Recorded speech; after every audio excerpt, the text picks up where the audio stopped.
sinon c'est pas grave.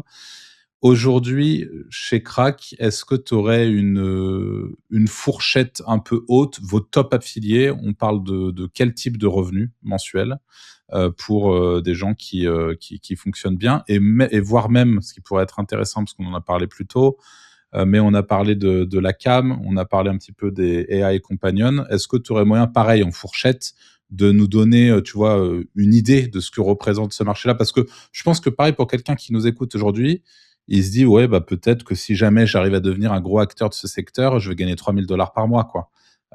Tu vois, les gens sont pas tous éveillés du tout aux réalités de ces marchés-là.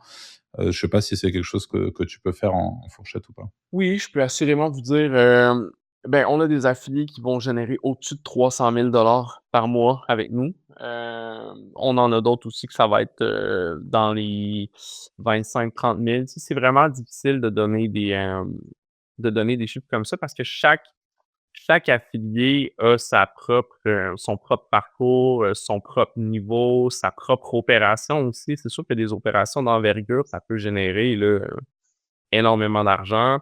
Quelqu'un de tout seul, bon allez, je donne un exemple. J'ai rencontré un gars à Prague en septembre, un Français justement, qui avec nous, il générait 300 $ par mois, OK? Il était principalement sur OnlyFans. J'ai parlé un peu de AI avec lui. Le mois dernier, il a fait 12 000 $. Donc, à partir quand je suis revenu à Québec, je l'ai présenté à un affiliate manager. J'ai dit: «Hey, j'ai parlé à ce gars-là, il fait un petit peu de OnlyFans avec nous. Selon moi, ça serait bien qu'il fasse du AI, tu devrais lui envoyer des offres». Puis en travaillant ensemble, ben, c'est ça, comme je vous dis là, le mois dernier, c'était au-dessus des 10 000 $. Donc, tout est possible, ça dépend vraiment de l'ampleur de ton opération, du temps que tu mets là-dessus. Je peux vous dire, chose sûre, qu'en ce moment, les plus gros joueurs, ceux qui génèrent le plus d'argent, ça se passe sur la cam. Ça, c'est définitif, c'est là que l'argent est. On voit de plus en plus de gros joueurs sur le AI. Ce qui est intéressant avec le AI, c'est que les montants que les affiliés génèrent par mois, hem, sont en hausse. Heu, Exemple, il y a 2 ans, un gros affilié AI allait générer, 5 000 par mois, puis c'était beaucoup. Maintenant, c'est pas rare d'avoir des 30, 35, 40 000 par mois. L'argent que ces gens-là sont capables de faire par mois, c'est vraiment en croissance. Et typiquement sur ce genre de marché-là, c'est plus du rev share chez vos affiliés ou c'est plus C'est beaucoup du du CPA? PPS. OK, Ouais, PPS. ouais, beaucoup du PPS qui fonctionne. Le AI, il y a pas beaucoup de cost per lead, du CPL. C'est OK. vraiment beaucoup du PPS ou du rev share. OK, Mmh. ça marche. Top. Hem, Franck? Ouais, bah, moi, je suis curieux parce que là, tu nous donnes un peu des success stories. Tu as le mec, qui a profité un peu du du Viagra, qui se filmait comme ça. Là, tu parles de quelqu'un qui se met sur les AI compagnons et qui, bah, du coup, qui génère, d'un seul coup beaucoup plus, tu vois, en se mettant dessus. Tu as d'autres un peu, success stories de gens qui font des tu vois, qui sont partis de trucs un peu random et pour qui ça marche bien, évidemment sans donner de niche, sans donner de trucs comme ça, mais enfin ou en donnant, la verticale, tu vois, en large, sans forcément dire comment ils font, mais des encore aujourd'hui, tu vois, des success stories, dans ce style? Oui, ben oui, j'en ai énormément. Hem, je me souviens d'un affilié à l'époque, quand j'ai commencé comme affiliate manager, il y avait des subreddits. Hem, puis à l'époque, on avait une offre qui s'appelait, The Porn Survey, OK? Donc ça, en gros, c'était un questionnaire où on te posait, 5 à 8 questions, si je me souviens bien. Puis à la fin, ça disait: «Hey, merci d'avoir répondu à notre sondage. Voici, 5 cadeaux pour toi». C'était pas des cadeaux, c'était des offres. Fait que l'affilié choisissait une offre, pas l'affilié, excuse-moi, l'utilisateur choisissait une offre, puis à partir de là, il convertissait. Moi, je commençais comme affiliate manager, puis, je travaillais avec un affilié qui avait un subreddit où il mettait le porn survey dans son audio, puis il disait: «Hey, aidez-moi à savoir c'est quoi que vous aimez». Puis moi, j'avais mis j'avais modifié un peu son survey pour mettre le nom de son subreddit. Fait que ça avait l'air le flow Cool. était super beau.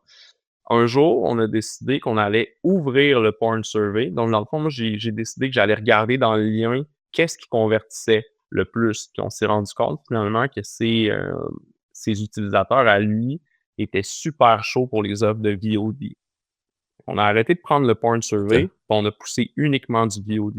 Puis là, on est passé je pense qu'il est passé de faire, il devait faire, bon, vas-y, 200 $ par jour, et c'est une affaire du 2000 par jour. C'est drôle parce que ce gars-là, il avait 19 ans, un petit gars qui habitait au Texas, qui à tous les matins, il se connectait puis il m'écrivait en majuscule Waouh, l'argent que j'ai fait hier! Puis je répondais en majuscule, j'étais comme What?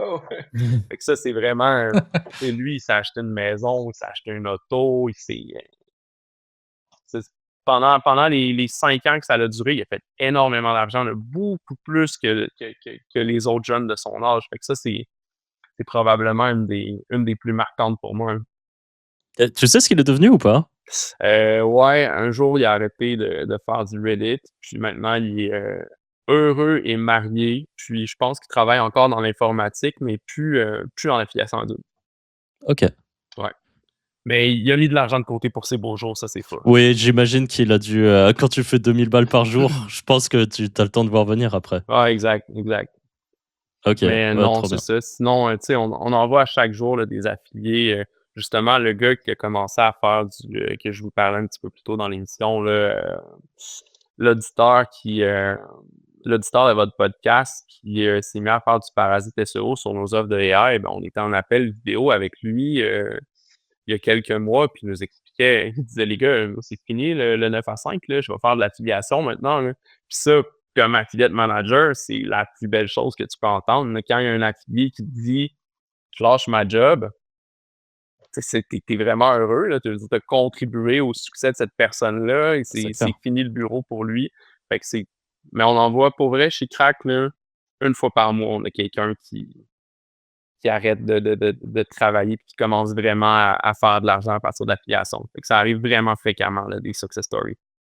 OK, ouais, trop bien. Ouais, c'est cool. Ouais. C'est cool que c'est quelqu'un qui écoutait le podcast et c'est quand il a, je suppose, écouté le podcast avec Julien? Exact. Ouais. OK, trop bien. Ouais. Trop bien. Moi, j'avais une question parce que c'est un vrai sujet pour tous les affiliés, pour le coup, qui travaillent avec des networks et qui sont en contact avec des affiliate managers. Selon toi, c'est quoi le bon moment en tant qu'affilié pour venir négocier une offre avec son affiliate manager? Alors, négocier une offre, qu'est-ce que tu veux dire? Bah, négocier un payout, par exemple, si sur telle offre, tu es de base payé 25 $, à quel moment est-ce que tu peux te dire, bah écoute, je vais aller lui demander 30? Enfin, comment? C'est vraiment une bonne question. Je te dirais qu'à partir du moment où tu es capable d'aller chercher plus de volume, tu as un bon levier. Tu as un bon levier. Parce que souvent, il y a rien qui arrive pour rien.